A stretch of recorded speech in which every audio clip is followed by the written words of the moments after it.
Hello everyone, welcome to Katharine's Creatures. This is episode 48, and this is a series where I get a touch base and talk about various mythological beasts, beings, and the like, pulled from lore worldwide. I always like to preface by saying that I know I'm not a linguist, so though I try to do my best with the pronunciations, I can guarantee that there's going to be mistakes made along the route, but I do really try my best. So this week we're actually going into Europe, and we're going to be discussing about the creature called the Kobold. And the Kobold is based in and around Germanic myth. It's one of a plethora of different kind of household creatures, spirits, sprites, depending on your categorization, that you may have heard about, some of which are like the hobgoblin and goblins. Others can be others are creatures like the brownie, which I've talked about in another one of these episodes, but they're typically found in and around households, though the Kobold is a little unique compared to some of its kin, and we'll get to that in a moment. They have a whole slew of different shapes they can take. Some of them are not even animated things. For instance, a Kobold can appear in the form of a fire or a candle. Sometimes they can take the forms of bricks and other, again, inanimate objects. They can be various, or take the form shape of animals, and of course humans as well. Now, their general description is a human-like entity, being, about the size of a very small child. So again, a very petite creature. This is why sometimes some people kind of categorize them as almost a sort of fae, even though that's not really the case. They are their own category. And kobolds have a wide variety. There are a lot of myths that talk about three main types of kobold, and they vary from the household spirits, the mining spirits, or the underground ones, and then those that prefer the sea. And so the household kobolds are usually depicted as, again, these petite little beings wearing peasant clothing. When found in the mine, they're described a little less attractively in the sense that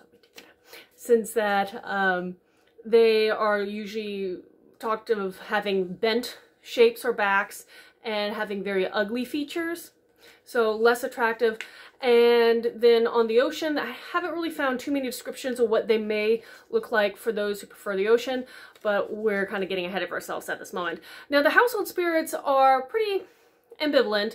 They can help you with the chores, or they can cause your life pretty much a living nightmare, and usually that's because you have accidentally, hopefully accidentally, slighted the kobold in some way. Maybe it was an insult you said, or purely just ignoring the fact that they're helping out around the house. So don't do that. Make sure you show appreciation. But they again tend to be on the nicer side of that whole gamut of things. The ones found in mines, again, can help or hurt that process as well. And interestingly enough, the kobold, the name, was given or taken from this creature and given to the material, the element, kobold. And that's why it's very similar in spelling and sound. It's actually because the element, kobold, was taken from this creature. And the idea was, when they were naming this element, was that the fact that, again, having a being, entity that can do some good and some very bad things. When a mining kobold is being mischievous, they can pollute the ores that the miners are trying to get out.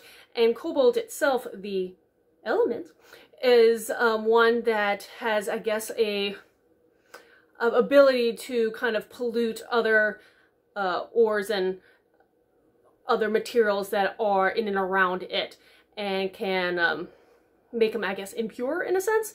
So it's not necessarily the nicest element to dig out of, and that's why they kind of gave it the name of this being that's also not on the nicest sides of things, though not terrible too.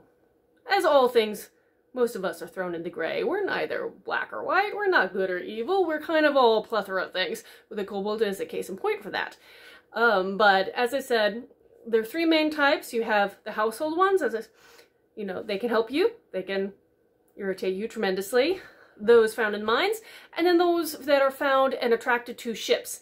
And those on the water, for whatever reason, are typically very nice. They help the sailors, they help get them home, they help, I guess, with the chores upon the ships, and are often depicted on a good note compared to the other two.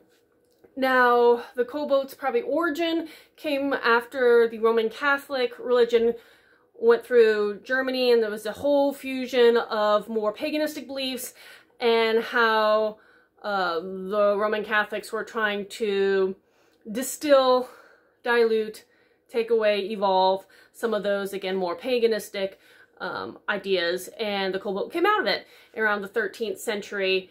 And actually, the name Kobold comes from an ancient Greek word, potentially, theoretically, called, I'm going to look this one, koboloi, as in plural, or kobolos, as singular. And it was a, again, spirit sprite being from ancient Greece that, just like the Kobold from Germany, did both good and bad things. They did a lot of pranks. And actually, in one lore, the Greek version harassed Hercules in some of the tales. So that's where the Kobold from Germany more or less got its name. And then from there, we named the material Kobold, or the element Kobold, that we have in our periodic table. So there you go. So if you have any questions about this or anything else, post them in the comments below or message me on social media. And until next time, Skål.